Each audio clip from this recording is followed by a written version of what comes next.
Dans cette vidéo, on va revenir sur la notion d'oxydoréduction. Donc on va essayer d'abord de rappeler ce que ça veut dire que ce mot d'oxydoréduction, et ensuite on verra à travers deux exemples, un simple et un petit peu plus compliqué, comment faire pour écrire l'équation d'une réaction d'oxydoréduction. Alors pour comprendre ce que c'est, je vais prendre un exemple de la vie de tous les jours, un exemple commercial. En fait là, c'est moi, voilà, je suis un acheteur, j'ai un petit peu d'argent sur moi et je cherche à acheter quelque chose. Alors je rentre d'abord dans un magasin de trottinettes. Donc, quand je rentre dans le magasin, il y a une personne qui est heureuse, hein, c'est le vendeur. Vous voyez, il a le sourire. Pourquoi il a le sourire? Parce que le vendeur, il dit, ah tiens, il y a un client qui vient de rentrer, et donc il va essayer de me vendre une trottinette en échange d'un peu d'argent. Bon, pas de chance pour lui. On le voit à ma tête, en fait. Moi, je suis rentré dans le magasin, mais en fait, les trottinettes, je m'en fiche complètement. Je préfère les vélos ou j'en sais rien. Et donc, j'ai pas envie de lui acheter des trottinettes. Donc, qu'est-ce qui se passe? Entre nous, il n'y a pas d'échange possible. Je ne suis pas prêt à lui échanger mes euros contre sa trottinette.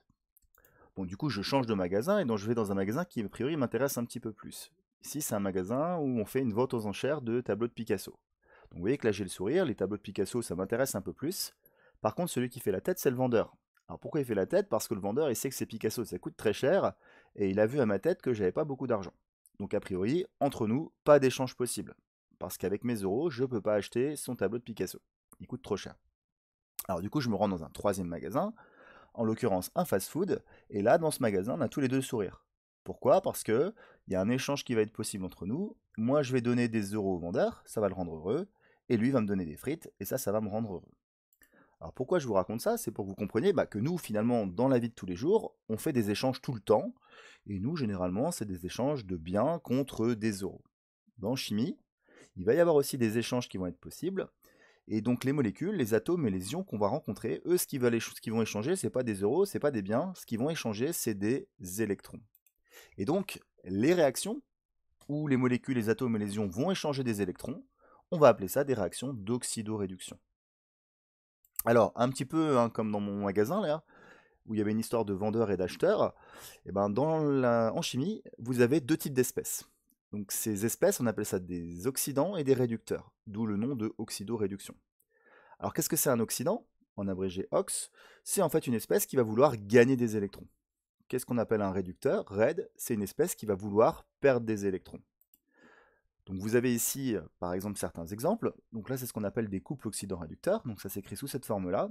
Et donc ce qu'il faut absolument comprendre quand vous avez un couple qui vous est donné dans un exercice, c'est le rôle de chacun. Donc là, par exemple, Cu2+, hein, il est en première position. Donc là, c'est un oxydant. Ça veut dire que Cu2+, c'est une espèce qui va chercher à gagner des électrons. Cu, il est à droite dans le couple, donc c'est un réducteur. C'est une espèce qui va vouloir perdre des électrons. Ag, il est à droite, il veut perdre des électrons. Ag+, il est à gauche, il veut gagner des électrons. D'accord? Donc ça, c'est la première chose qu'il faut bien comprendre. Maintenant, on va essayer de voir à travers des exemples des réactions d'oxydoréduction, voir s'il y a des échanges d'électrons qui sont possibles. Donc là, par exemple, premier exemple, je me dis, tiens, qu'est-ce qui se passe si je mélange du métal cuivre, hein, le cuivre c'est un métal qui est orange, avec du métal qui est argent, qui est un métal qui est gris. Alors, pour réfléchir à ça, je vais donc écrire les couples qu'on me donne dans l'énoncé, et dans ces couples-là, je vais essayer de repérer justement quelles sont les espèces que je mélange. Ici, moi j'ai mélangé du cuivre, donc dans le couple, j'entoure l'espèce cuivre, et du coup, le cuivre, comme il est à droite, c'est un réducteur. C'est une espèce qui veut perdre des électrons. Dans le couple Ag plus Ag, qu'est-ce que j'ai mis? Moi, j'ai mis de l'argent, donc l'argent, il est ici.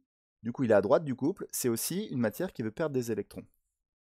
Et donc là, on se pose la question, est-ce qu'un échange est possible? Là, en l'occurrence, il n'y a pas d'échange qui est possible. Parce que lui, il veut perdre des électrons, lui, il veut perdre des électrons, donc quand vous les mettez ensemble, ils ne peuvent pas s'entendre. Puisque les deux veulent la même chose finalement. Donc qu'est-ce qui se passe dans ce cas-là? Il n'y a pas de réaction possible. Donc quand vous mélangez ça et ça, a priori, il ne se passe rien. Donc dans ce cas-là, il n'y a pas de réaction d'oxydoréduction, il n'y a pas d'échange d'électrons possible. Un deuxième exemple cette fois, qu'est-ce qui se passe quand je mélange du cuivre métallique, là, le cuivre solide, avec des ions Ag+. Bon là j'ai mes deux couples qui sont donnés, donc là encore je vais entourer les espèces qui sont présentes. Ici j'ai du cuivre, donc j'entoure le cuivre, donc ici il est à droite dans le cuivre c'est un réducteur, c'est une espèce qui veut perdre des électrons. Ici j'ai mes ions Ag+, j'entoure ici dans le couple, il est à gauche, c'est donc un oxydant, c'est donc une espèce qui veut gagner des électrons. Donc là, a priori, un échange est possible, parce qu'ils veulent en fait des choses qui sont contraires en fait. Lui, il veut perdre des électrons, lui, il veut en gagner, donc a priori, ils vont s'entendre, hein. Le cuivre va pouvoir donner ses électrons aux ions Ag+, et tout le monde sera content. Alors du coup, voilà, la question qu'on se pose, c'est maintenant, je sais qu'a priori, ça va réagir quand je mets le cuivre dans les ions Ag+, mais la question que je me pose, c'est mais qu'est-ce que ça va donner? Qu'est-ce qui se passe quand je mets ça avec ça? Qu'est-ce qui va se créer? Donc quand vous étiez au collège ou en seconde, vous commenciez à écrire une équation en disant, bah tiens, je mets Cu plus les ions Ag+, égale, et là, vous essayez de compléter. Le problème, c'est qu'a priori, en seconde, en quatrième, en troisième, on vous disait justement qu'est-ce qu'on crée quand on mélange ça et ça. Là, vous ne le savez pas. Bon, en fait, vous ne le savez pas. En fait, si, vous le savez. Vous le savez si vous analysez justement les couples. Parce que les couples oxydant-réducteurs, en fait, ils vous disent en quoi va se transformer le réducteur si jamais il perd des électrons. En fait, le Cu, là, s'il perd des électrons, il va se transformer en Cu2+. Inversement, hein, si j'avais du Cu2+, qui gagnait des électrons, il se serait transformé en Cu. Donc là, les ions Ag+, s'ils gagnent des électrons, ils vont se transformer en Ag. Et donc ça veut dire quoi? Bah, ça veut dire que si moi je mélange du Cu avec du Ag+, le Cu devient Cu2+, le Ag+, devient Ag. Et donc qu'est-ce que ça va se passer quand je vais mettre du cuivre avec des ions Ag+? Et bien du coup, le cuivre va disparaître un peu, les ions Ag+, vont disparaître un peu, et je vais créer de l'argent. Donc ici j'ai un métal argent qui va venir se déposer sur ma plaque de cuivre, et je vais créer des ions Cu2+. Les ions Cu2+, ce sont des ions bleus, c'est pour ça que ma solution elle devient un petit peu turquoise, un petit peu cyan là.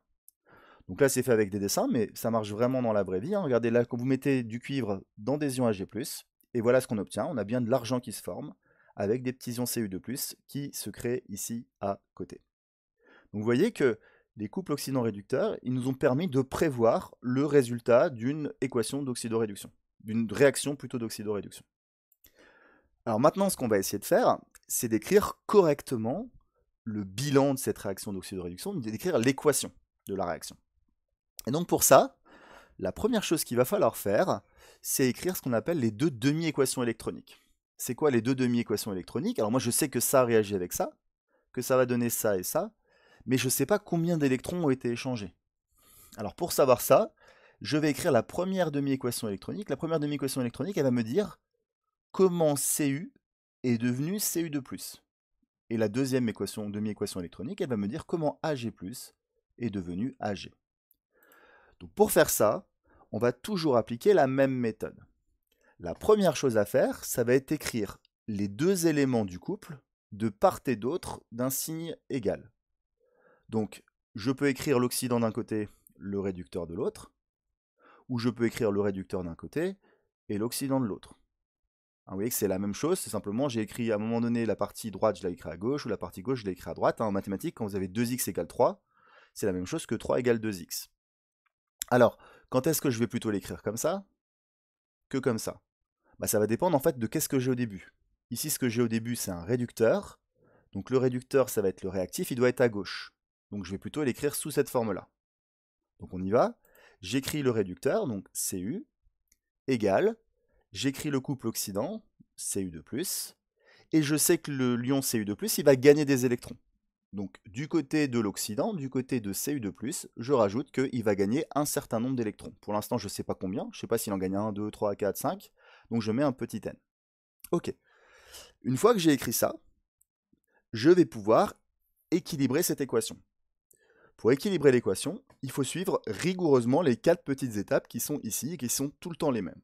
Donc première étape, on va équilibrer dans cette équation les éléments autres que H et O. Donc on va regarder quels sont les atomes ici, quels sont les éléments qui ne sont pas H et pas O. Bon, voilà l'atome qui est présent là, c'est l'atome de cuivre, Cu. Je vais compter combien il y a de Cu. Pour compter les Cu, on regarde le chiffre qui est devant, et on va multiplier par le chiffre qui est en bas à droite. Quand il n'y a rien qui est écrit, c'est des 1. Donc là, il n'y a rien qui est écrit, ça veut dire qu'il y a un 1 devant. Il n'y a rien qui est écrit en bas à droite, c'est un 1. 1 fois 1, ça fait 1. Donc là, pour l'instant, j'ai un cuivre ici, à gauche. Je regarde de l'autre côté, je compte les cuivres. J'ai rien devant, donc c'est un 1. J'ai rien en bas à droite, donc c'est un 1. 1 fois 1, c'est 1. Donc là, pour l'instant, j'ai un cuivre à gauche, un cuivre à droite. A priori, les éléments autres que H et O sont équilibrés. Je passe à l'étape 2. Je vais équilibrer les O en ajoutant H2O du bon côté. Bon bah là j'ai pas de O, donc cette étape là j'ai pas à la faire. Ensuite équilibrer les H en ajoutant H+ du bon côté. j'ai pas de H, j'ai pas de H, pas besoin d'ajouter du H+. Je passe à l'étape 4, équilibrer les charges, hein, de manière à ce qu'il y ait le bon nombre de charges de chaque côté. Donc pour compter les charges, on va regarder le chiffre qui est en haut à droite, et on multiplie par le chiffre qui est devant. Bon là, il n'y a pas de charge, hein, donc ça vaut 0. Ici, j'ai une charge, 2+, je multiplie par le chiffre qui est devant, c'est 1, donc là, j'ai 2 charges positives. Là, j'en ai 0. Là, j'ai 2 charges positives. Donc, combien il faut que j'ajoute d'électrons pour que ça fasse match nul? Combien il faut que j'ajoute de moins au 2+, pour que ça fasse 0? Bon, bah là, en l'occurrence, il faut que j'ajoute 2 électrons, hein, parce que 2 moins et 2+, ça va bien faire 0 charge. Donc, voilà ce qu'on appelle la première demi-équation électronique. Elle vous dit que le Cu, quand il perd ses électrons, eh ben, en fait, il va en perdre 2. Et ces 2 électrons-là, ils vont être ici, là, à droite. En fait, le Cu, il va se transformer en Cu2+, et il va libérer 2 électrons. Donc ça, c'est ce que vous raconte la première demi-équation électronique. On passe maintenant à la deuxième demi-équation électronique. Donc cette fois, on va s'intéresser à ce couple-là. Et on va écrire, donc de part et d'autre du signe égal, l'oxydant et le réducteur. Alors là, le réactif, c'est l'oxydant. Donc on va plutôt écrire l'équation sous cette forme, avec l'oxydant à gauche. Donc on y va. J'écris Ag2+ à gauche, oxydant. Je sais que l'oxydant, il va gagner un certain nombre d'électrons, donc je rajoute plus n électrons, je ne sais pas pour l'instant combien d'électrons, égale le réducteur, donc Ag. Et maintenant, je reprends toutes les différentes étapes qui sont ici. Première étape, j'équilibre les éléments autres que H et O. Donc là, c'est quoi les éléments autres que H et O? C'est Ag. Là, j'en ai 1 fois 1, ça fait 1 d'Ag. 1 fois 1, ça fait 1. Donc là, j'ai 1 Ag, 1 Ag. Cette étape, elle est faite. Elle est bonne. Je passe à l'étape 2, il n'y a pas de O, je peux zapper l'étape 2. Il n'y a pas de H, je peux zapper l'étape 3. J'équilibre les charges. Là, j'ai 1+. Là, pour l'instant, j'ai pas de charge. Donc, il faut que j'ajoute combien d'électrons pour annuler le 1+, pour que ça fasse pas de charge? Il faut que j'ajoute un électron. Donc, la deuxième demi-équation électronique, qu'est-ce qu'elle me dit? Elle me dit que les ions Ag+, ils vont disparaître. Ils vont capter, en fait, un électron, et ils vont se transformer en de l'atome d'argent. J'ai simplement réécrit ici les deux demi-équations. Et en fait, ces deux demi-équations, elles ont lieu en même temps. Elles vont expliquer l'échange qui va se passer entre Cu et Ag+. Et là, on voit tout de suite qu'il y a un petit problème. Le problème, c'est quoi? C'est que le problème, c'est que l'ion cuivre, on l'a dit, hein, il va donner 2 électrons. Donc c'est marqué hein, ici, l'ion cuivre, là, il est en train de dire, je veux perdre 2 électrons. Et là, d'après la deuxième demi-équation électronique, en fait, le Ag+, lui, il ne veut pas en gagner 2. Il veut en gagner qu'un seul. Je veux gagner 1. Et donc là, vous comprenez bien que les deux, ils vont avoir du mal à se mettre d'accord. Lui, il veut perdre 2, lui, il veut gagner 1. A priori, le marché, il va pas être facile à faire. Et donc, en fait, ce qui se passe dans la réalité, c'est pas ça. Ce qui se passe dans la réalité, c'est qu'il y a 2 ions Ag+, qui vont approcher le cuivre en même temps. Et pourquoi ça va faire que des heureux? Parce que du coup, les deux ions argent là, ils veulent gagner chacun un électron, et donc au total, comme ils sont 2, ils veulent gagner 2 électrons. Et ils vont se mettre d'accord avec lui qui veut perdre 2 électrons. Donc ce qu'il faut comprendre, quand on va écrire une équation d'oxydoréduction, il va falloir écrire un échange possible, et donc il va falloir en fait que le réducteur y perde le bon nombre d'électrons pour satisfaire les oxydants. Et donc, l'astuce en fait, pour essayer de bien comprendre ici comment j'ai su qu'il allait y avoir 2 Ag+, qui allaient réagir, en fait l'astuce c'est de prendre les demi-équations électroniques, et quand vous n'avez pas le même nombre d'électrons ici dans les deux équations, on va multiplier chacune des équations par le nombre d'électrons de l'autre. Vous voyez qu'ici, cette équation-là, elle a 2 électrons qui sont impliqués, et donc je vais multiplier l'autre équation par 2. Cette équation, il y a un électron qui est impliqué, et donc je vais multiplier l'autre équation par 1. Donc ça veut dire quoi quand je multiplie par 1? Ça veut dire que tous les coefficients vont être multipliés par 1, donc ça ne va rien changer en fait. Donc cette équation-là, elle va rester la même. Ça va rester Cu égale Cu2+, plus 2 électrons. La deuxième équation, je la multiplie par 2. Et donc, ça veut dire que chacun des termes va être multiplié par 2. Donc, ça veut dire qu'ici, je vais avoir 2 Ag+. Ici, j'aurais pu un électron, mais 2 électrons. Et ici, j'aurais pu 1 Ag, mais 2 Ag. L'intérêt d'avoir fait ça, c'est que maintenant, dans mes deux demi-équations électroniques, j'ai bien le même nombre d'électrons qui est impliqué. Le Cu va libérer 2 électrons. Et les 2 Ag+, vont gagner 2 électrons. Bon, voilà, j'ai quasiment terminé. Il me reste juste, en fait, à regarder tous les termes là qui sont avant le signe égal et à les additionner. Et ensuite, je vais regarder tous les termes qui sont après le signe égal et je vais les additionner. Tout ça, c'est ce qui va réagir. Tout ça, c'est ce qui va être créé. Donc on y va. Donc là, j'additionne avant le signe égal, j'ai quoi? J'ai Cu, plus 2 Ag+, plus 2 électrons. Là, j'ai mis les 3 termes qui étaient avant le signe égal. Maintenant, je vais regarder à droite du signe égal, j'ai Cu2+, plus 2 électrons, plus 2 Ag. Je peux quand même simplifier cette équation parce que j'ai 2 électrons ici qui apparaissent des deux côtés, donc je peux barrer les 2 électrons. Et finalement, qu'est-ce qui se passe quand je mets du cuivre avec de l'argent? Et bien en fait, mon cuivre, mon atome de cuivre, il réagit avec 2 argent, 2 ions argent, donc 2 ions Ag+, et ça va se transformer en 1 ion Cu2+, et 2 atomes d'argent. Donc si on raisonne en petites boules, hein, une petite boule de cuivre réagit avec 2 petites boules d'ion Ag+, et ça se transforme en quoi? Une petite boule de Cu2+, et 2 boules d'argent. Et ça, c'est ce qu'on appelle donc l'équation de la réaction. Donc c'est ça qu'on vous demande généralement, hein. On vous donne des couples, il faut repérer quelles sont les espèces qu'on a introduites, on écrit les deux demi-équations électroniques, on s'assure qu'il y a le même nombre d'électrons dans les deux en multipliant comme ça par les bons coefficients, on fait la somme de tout ce qui est à gauche, on fait la somme de tout ce qui est à droite, on simplifie par les électrons, hein. Si jamais quand vous faites ce genre de choses, vous voyez que les électrons ne se simplifient pas, c'est que vous avez raté quelque chose quelque part, et finalement, on a réussi à écrire l'équation de la réaction. On fait un troisième et dernier exemple. On vous demande par exemple qu'est-ce qui se passe quand on mélange les ions MnO4- et les ions Fe2+. Et pour ça, je vous donne les deux couples là.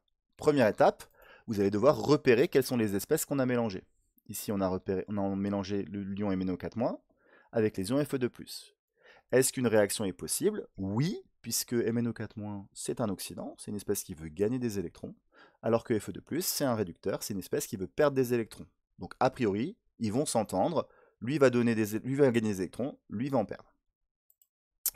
Donc qu'est-ce qu'on fait pour trouver l'équation de l'oxydoréduction? D'abord, on va écrire les deux demi-équations. Donc on sait que MnO4-, il va se transformer quand il va gagner des électrons en Mn2+, alors que Fe2+, quand il va perdre des électrons, il va se transformer en Fe3+. Donc on va écrire les deux demi-équations électroniques. Donc première étape, qu'est-ce qu'on fait? On se rappelle qu'on va écrire d'un côté l'oxydant, de l'autre côté le réducteur. Là, ici, l'espèce que j'ai introduite, c'est l'oxydant. Donc je vais plutôt l'écrire de ce côté-là, hein, avec l'oxydant à gauche. Donc on y va, j'écris MnO4-, l'oxydant, à gauche du signe égal. J'écris le réducteur à droite du signe égal, Mn2+, et je sais que l'oxydant, il va gagner un certain nombre d'électrons. Donc les électrons toujours du côté de l'oxydant. Ok. Maintenant, je fais les 4 étapes pour équilibrer cette équation. Première étape, j'équilibre les éléments autres que H et O. Les éléments qui sont autres que H et O, c'est Mn. Là, Mn, j'en ai un. Mn, j'en ai un. C'est équilibré. L'étape 1, j'ai rien à faire. Je passe à l'étape 2. Je dois équilibrer les O en ajoutant H2O de chaque côté. Alors là, justement, je vois ici qu'il y a 4 O.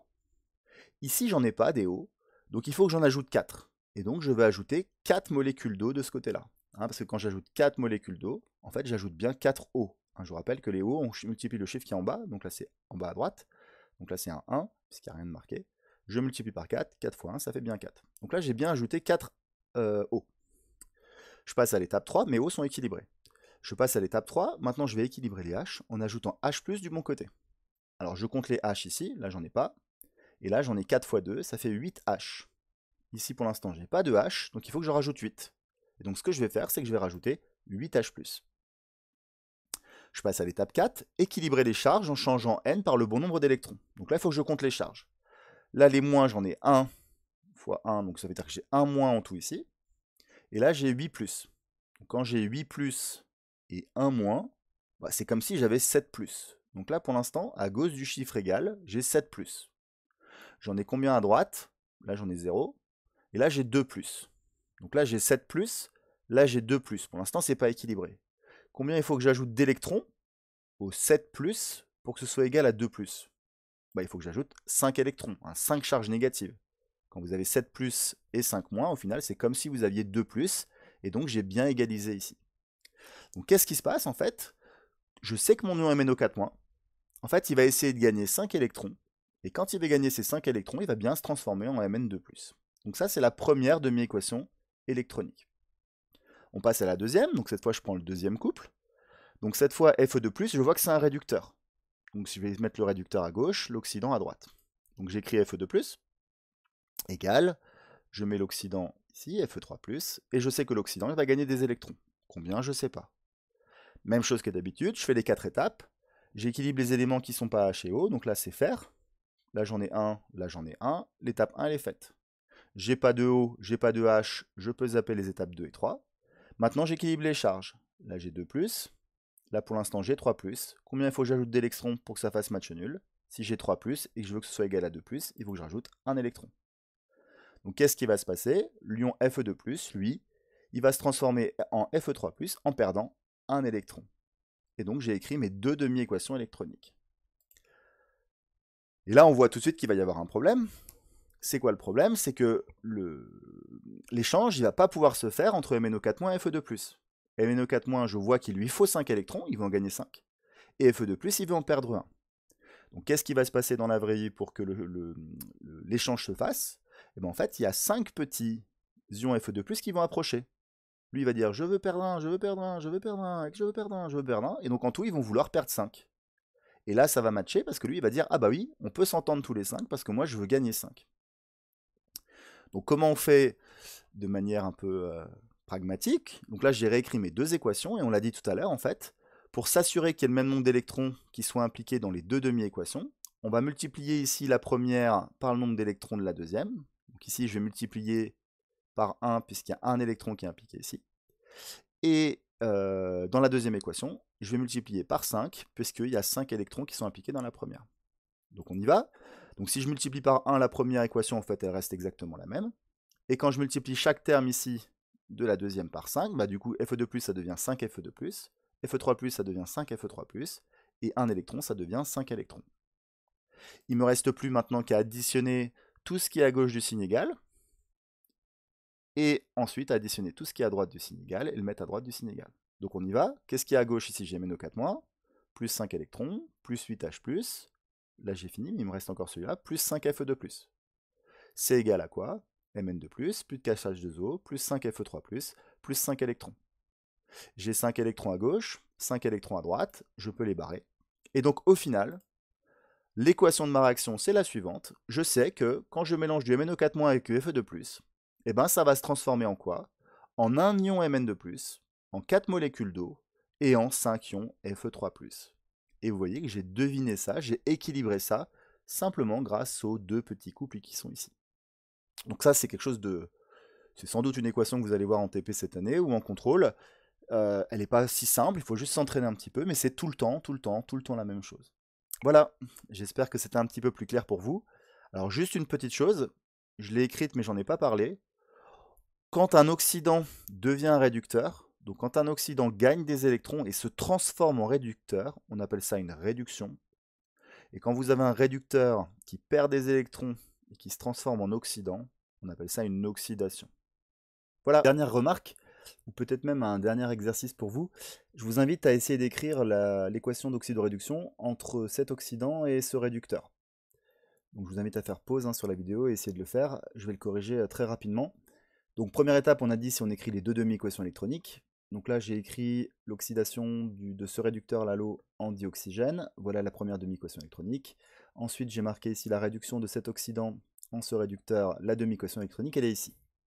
Là, normalement, l'étape suivante, elle consiste à additionner les deux demi-équations électroniques. Mais avant de faire ça, il faut s'assurer qu'il y ait le même nombre d'électrons qui sont impliqués. Ici, j'ai 4 électrons impliqués, ici, j'en ai que 2. Et donc ça va pas. Et on avait dit que la petite astuce, c'était simplement de multiplier ici la première demi-équation par 2, puisqu'il y a 2 électrons impliqués ici, et de multiplier la deuxième équation par 4, puisqu'il y a 4 électrons impliqués ici. Bon, si on fait ça, ça marche très bien, on trouve le bon résultat. Mais en fait, dans ce cas-là, on se rend compte que si je multiplie par 2 la deuxième équation, la deuxième demi-équation, 2 fois 2 ça fait 4, et donc j'égalise tout de suite le nombre d'électrons impliqués. Donc je me rends compte qu'en fait c'est plus rapide si je multiplie celle-ci par 2. Donc là c'est ce que j'ai fait. Donc la première je la multiplie pas, je la laisse comme elle est, et la deuxième je multiplie tous les coefficients par 2, de manière à avoir 4 électrons impliqués exactement comme au-dessus. Bon là normalement maintenant ce qu'on fait, qu'est-ce qu'on fait? On somme tous les termes qui sont à gauche du signe égal, et on somme tous les termes qui sont à droite du signe égal. Voilà ce que j'obtiens. Nouvelle étape, on simplifie. Ici, on se rend compte que j'ai 4 électrons à gauche et à droite. Je peux simplifier par le nombre d'électrons. Je me rends compte aussi qu'il y a 4H+ de chaque côté. Je peux simplifier. Et donc voilà ce qui me reste. C'est l'équation d'oxydoréduction. J'ai deux molécules d'eau qui rencontrent deux molécules de C3H4O3. Et ça se transforme en quoi? en O2, une molécule de dioxygène, plus 2 molécules de C3H6O3. Donc vous voyez, comme ça va un petit peu plus vite. Alors, qu'est-ce qui se serait passé si j'avais gardé cette technique, là, l'astuce de faire x2 x4? J'aurais très bien réussi, hein, parce que j'aurais obtenu ça quand je fais la somme. Donc comme ici, j'aurais dû simplifier les électrons, j'en ai 8, et simplifier les H+, j'en ai 8. Et donc je me serais retrouvé avec ça. Et en fait, je remarque que ça et ça, c'est la même chose. Comment je passe de là à là? En fait, je me rends compte ici que les coefficients, j'ai 4, 4, 2 et 4. Hein, j'ai une équation en fait où je peux diviser tout par 2, hein, à gauche et à droite. Et donc j'obtiens bien exactement l'équation de la réaction qui est ici. Donc vous voyez que je peux la retrouver des deux façons. Simplement, quand on utilise l'astuce, là, on simplifie un tout petit peu moins. On ne s'oblige pas à faire la petite division par 2 à la fin. Mais bon, vous faites comme vous voulez, hein. Dans les deux cas, ça marche. Je l'ai juste indiqué parce que peut-être que vos professeurs ils utilisent plutôt cette technique. Voilà, cette fois, c'est vraiment terminé. Bon courage!